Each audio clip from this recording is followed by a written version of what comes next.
Ravi de vous retrouver comme à l'accoutumée sur votre télévision régionale Prestige TV. Merci de nous suivre pour être au diapason de l'actualité d'ici et d'ailleurs. Et vous avez raison, la grande édition. Au sommaire, les habitants des villages de Kermodou Ndiaye, Kipepel et Kermbaye Diakhaté, situés dans la commune de Thiès Nord, ont procédé hier dimanche à une journée de set-setal. Ces derniers ont listé leurs difficultés qu'ils rencontrent au quotidien. Implanté au Sénégal depuis 8 mois, le groupe scolaire Marif de Thiès a organisé une journée de graduation, c'est-à-dire passage d'un cycle à un autre. Plus de détails dans cette édition. Et puis le ministre de l'Hydraulique et de l'Assainissement, Cheikh Tidiane Dièye, a décliné ses ambitions pour l'accessibilité de qualité et de disponibilité de l'eau en milieu rural et urbain. Il faisait face à la presse en fin de week-end. Le suivi de l'actualité internationale et la page sportive mettront à terme à ce rendez-vous d'information. Merci de votre fidélité. Le développement, c'est dans une poignée de secondes.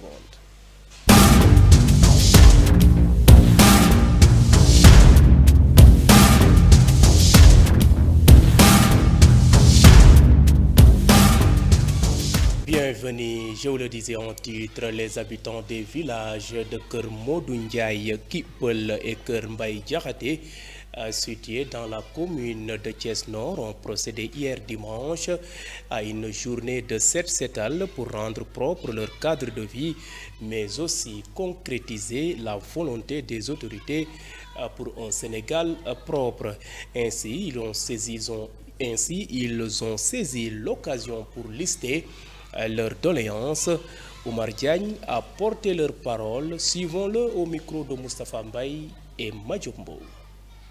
Effectivement, alors, comme vous le voyez, depuis son accession au pouvoir, le président de la République, Bassirou Diomaye Diakhar Faye, a appelé les Sénégalais à la mobilisation générale pour rendre propre.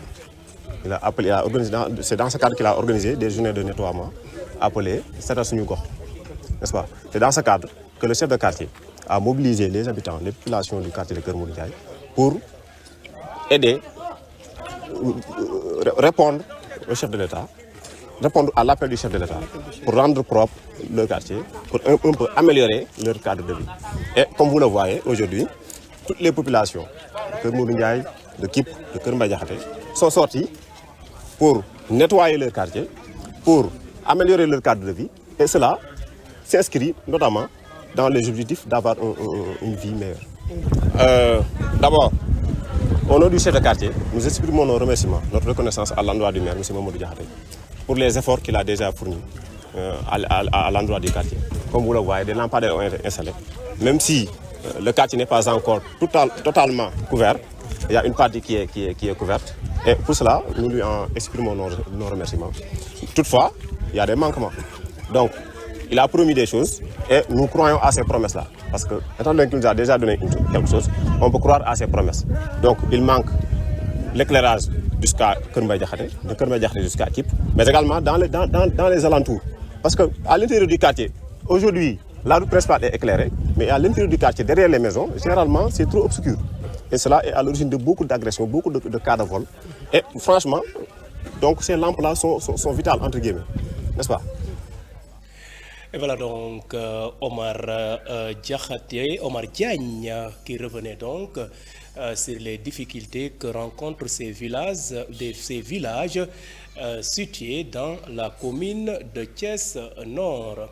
À la suite de la disparition tragique de l'ICP d'Arafat, les membres de la sous-section du Sud-Sas du district sanitaire de Thiès ont tenu en fin de week-end un sitting pour exprimer leur colère, leur tristesse et surtout leur ras-le-bol suite à l'assassinat de leur collègue Mamadou Samba Diallo, infirmier chef de poste à Arafat.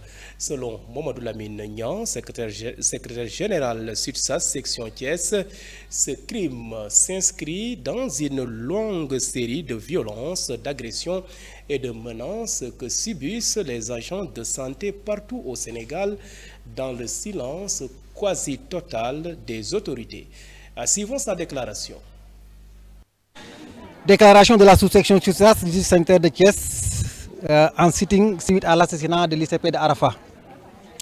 Nous, membres du SUTSAS, réunis aujourd'hui en sitting, exprimons notre colère profonde, notre tristesse infinie et surtout notre ras-le-bol après le lâche assassinat de notre collègue Mamadou Samba Diallo, infirmier chef de poste de Arafat, district sanitaire de Koungheul. Ce crime odieux n'est pas un cas isolé. Il s'inscrit dans une longue série de violences, d'agressions et de menaces que subissent les agents de santé partout au Sénégal. Dans le silence quasi total des autorités et parfois dans l'indifférence de certaines franges de la population. Nous disons ça suffit. Nous ne sommes pas des cibles. Nous ne sommes pas des boucs émissaires. Nous sommes des professionnels de santé, des piliers du système de santé. Nous méritons le respect, la sécurité et la protection au même titre que tous les autres serviteurs de la nation. Nous disons aux autorités, nous demandons aux autorités l'ouverture immédiate d'une enquête sérieuse et transparente. Nous demandons aussi la sécurisation de tous les postes de santé. Nous demandons aussi la reconnaissance réelle de nos droits et de notre dignité. Et nous appelons les populations à se tenir aux côtés de ceux qui les soignent, pas de les livrer à la violence.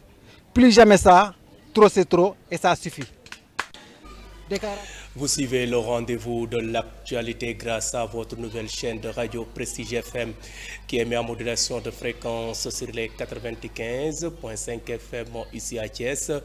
Et à présent, parlons éducation dans cette édition.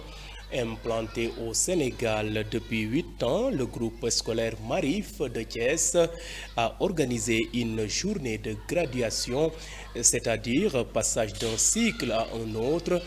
La cérémonie a eu pour cadre l'esplanade du commandement de la zone militaire numéro 7. Parents d'élèves, autorités éducatives et politiques ont répondu massivement à l'appel de l'administration de cet établissement scolaire. Des diplômes de participation ont été remis aux élèves pour marquer la solennité de l'événement. Iba Samb, directeur des études du collège et lycée Marif, donne plus de détails sur cette initiative. Ces propos sont recueillis par notre reporter Moussa Mbaye. Une fois encore, nous nous retrouvons en séance de graduation pour accompagner les élèves qui changent de cycle, mais aussi pour découvrir leur production artistique du préscolaire au lycée. En attendant cette cérémonie, permettez-moi de vous faire un bilan d'étape. En 7 ans d'existence, les écoles Marif de Thiès peuvent se glorifier de résultats très satisfaisants qui voguent de 95% à 100% au CFE, au BFM comme au bac. L'année dernière, exceptionnellement, le pourcentage du bac a légèrement baissé.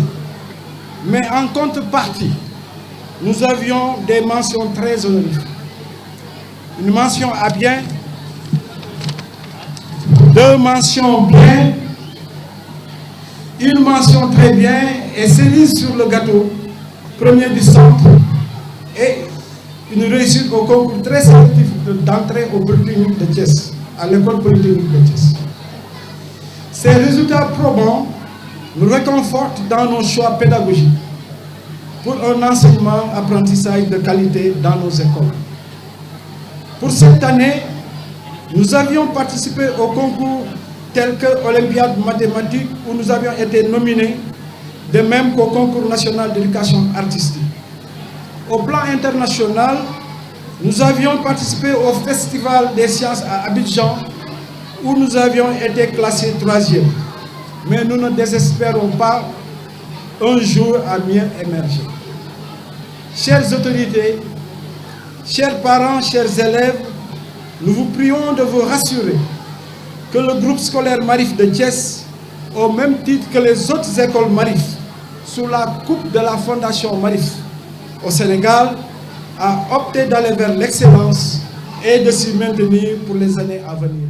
Professeur Iba Samb qui magnifiait l'excellence au sein du groupe scolaire Marif.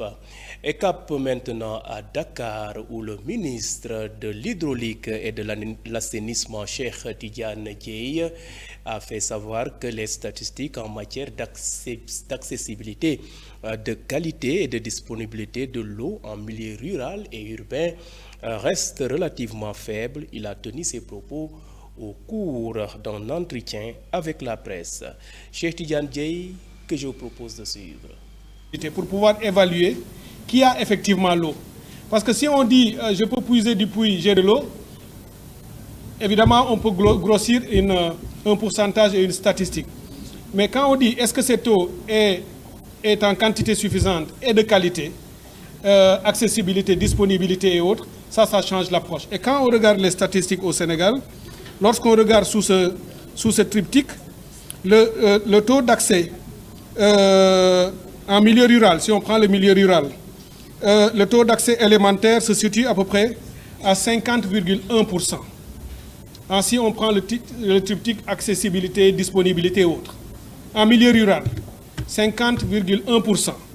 Mais si on parle de taux sécurisé, parce que je disais, on peut dire que l'eau est disponible parce qu'on peut l'avoir quelque part. Mais est-ce qu'elle est disponible? Est-ce qu'elle est abondante? Est-ce qu'elle est de qualité? Est-ce qu'elle est accessible? Si on le regarde comme ça, on est autour de 50,1%. Mais lorsqu'on considère avec le concept d'accès sécurisé, là, on l'a vraiment en permanence et il n'y a pas de risque de perturbation majeure, comme on en a dans certaines parties urbaines. Là, on tombe malheureusement dans le rural à une quinzaine de pourcents. Ça, c'est la situation du pays à date. Quand je dis à date, c'est de l'année dernière, peut-être ça a évolué un tout petit peu cette année, mais on n'a pas encore fait les évaluations depuis qu'on est là pour pouvoir dire voilà le niveau d'évolution qui a été réalisé. Sur le milieu urbain, quand on parle d'accès amélioré, on est à 98,7% sur le périmètre urbain. Le périmètre urbain, c'est le périmètre géré par SONES et Sen'Eau. Mais lorsque on parle effectivement, on reprend, comme je l'ai dit, sur les critères évoqués tout à l'heure, on est à une population autour de 51%, ce qui veut dire que aussi là, le taux est extrêmement faible. Hein, quand on introduit les dynamiques d'accessibilité ou de sécurité et autres. Donc, c'est vous dire qu'en matière d'eau, lorsqu'on place le curseur assez haut, on ne raisonne pas seulement en termes de la visibilité où de l'eau est présente, etc. On veut vraiment regarder est-ce que cette eau elle est accessible et on a l'eau un peu partout.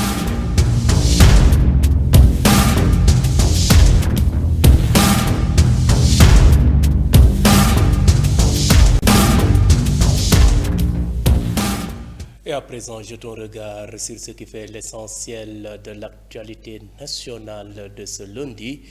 Dialogue national du 28 mai, Pape Djibril Fall et les serviteurs décident de boycotter, nous dit Mambiram Sissegaye.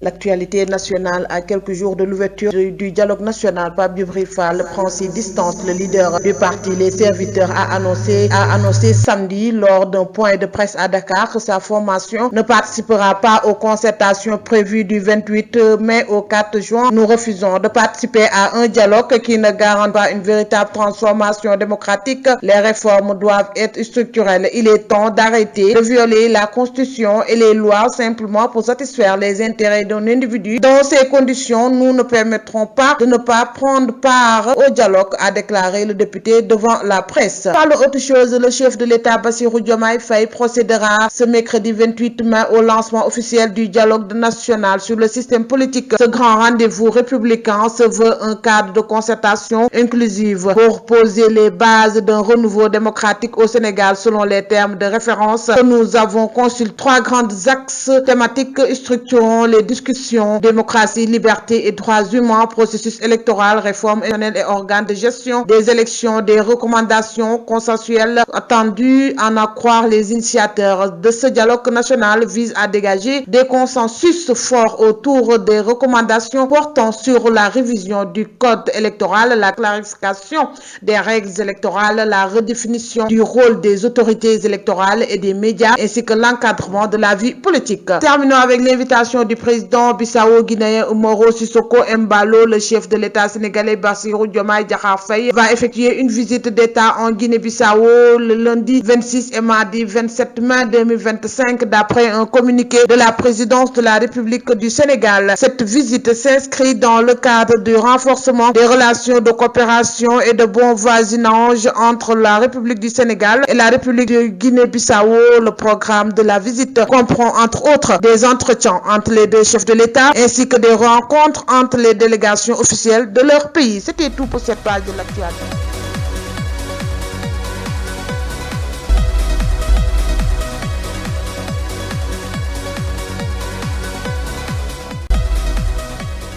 Ce jingle marque le point de départ de l'actualité hors de chez nous qui sera essentiellement consacrée au Moyen-Orient.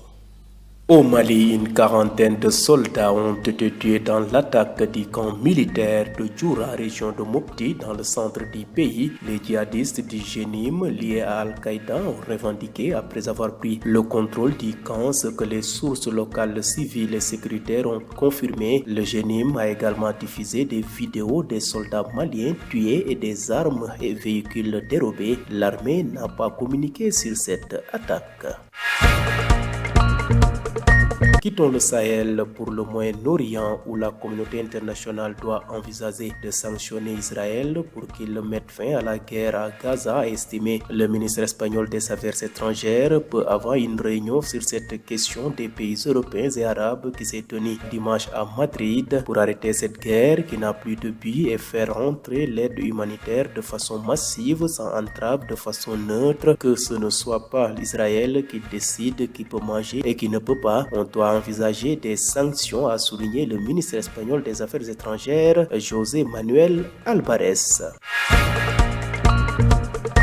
Bouclons rapide survol de l'actualité internationale toujours au Moyen-Orient. Au moins 52 personnes ont été tuées aujourd'hui lundi 26 mai par des bombardements israéliens à Gaza selon la défense civile palestinienne. 33 sont mortes dans une école abritant des déplacés où l'armée israélienne a dit avoir visé des terroristes. Pour rappel, ces nouvelles frappes meurtrières, notamment sur l'école Fahmi al-Jarjoui de Gaza-Ville, intervient alors qu'Israël intensifie son offensive dans le territoire palestinien dévasté et en proie à une catastrophe humanitaire malgré les pressions internationales croissantes.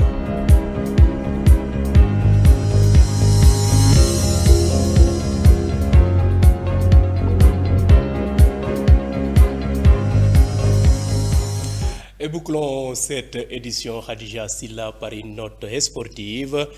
Football, la renaissance sportive de Berkane remporte la Coupe CAF édition 2025 face à Simba SC. Le suivi de l'actualité sportive de ce lundi porte la signature de Ismaïla Sarr. Bienvenue dans l'actualité sportive de ce lundi. La RS Berkane règne de nouveau sur le continent. Le club marocain a triomphé de Simba SC en finale de la Coupe de la Confédération de la CAF, décrochant son 3e sacre continental après une double confrontation maîtrisée. Une victoire 2 à l'aller et un nul, un but partout au retour. Parmi les grands artisans de ce succès figurent deux talents sénégalais, Mamadou Lamine Camara, le milieu sénégalais, et Paul Valère Bassène, son son compatriote en attaque. Les deux joueurs ainsi ont doublé exceptionnel puisque la RS Berkane a également remporté le championnat marocain cette saison. Une performance historique pour un club qui s'affirme désormais comme l'un des géants du football africain. Parlons de la Coupe du Monde U17. Le décor est planté pour la Coupe du Monde U17 au Qatar 2025. Le tirage au sort effectué ce dimanche 26 mai à Doha a livré son verdict en dévoilant les groupes des 48 nations qualifiées. Cette édition historique, la première à réunir autant d'équipes, se jouera du 3 au 27 novembre 2025 et comptera 10 représentants africains, un record absolu. Parmi les affiches les plus attendues, le Sénégal devra sortir le grand jeu face à la Croatie dans un groupe C également composé du Costa Rica et des Émirats arabes unis. Le Mali, de son côté, hérite d'un groupe piégeux avec la Nouvelle-Zélande, l'Autriche et l'Arabie Saoudite. La Tunisie aura fort à faire contre l'Argentine et la Belgique dans le groupe D, tandis que l'Égypte croisera l'Angleterre dans un groupe E très élevé. On termine avec la suspense qui continue à régner au sommet de la Ligue 1 sénégalaise. En marge de la 25e journée, le Giraffe de Dakar a repris les commandes du championnat, profitant du faux pas de l'US Gorée face à une équipe de Dakar Sacré-Cœur surprenante et revancharde. 2-0, un revers inattendu pour les insulaires, leaders éphémères, qui cèdent leur fauteuil à des Médinois solides vainqueurs du derby contre Teungueth FC 1-0. Bienvenue. Et merci donc à vous Ismaïla Sarr pour cette note sportive. Mesdames et messieurs, ça n'est tout. C'était le rendez-vous de l'actualité de ce lundi 26 mai 2025. Vous étiez trop nombreux à nous suivre à l'étranger grâce au réseau IPTV. D'autres optent pour nos différentes plateformes, à savoir le site d'information www.prestigethies.com, les pages YouTube et Facebook Live de Prestige. Et mention spéciale à nos auditeurs qui nous ont suivis grâce à cette radio Prestige FM qui émet en modulation de fréquence sur les 95.5 FM ici à Thiès, et gardez la fréquence sur les 95.5 FM. D'un moment à l'autre, je vous retrouve pour la version Wolof de cette édition.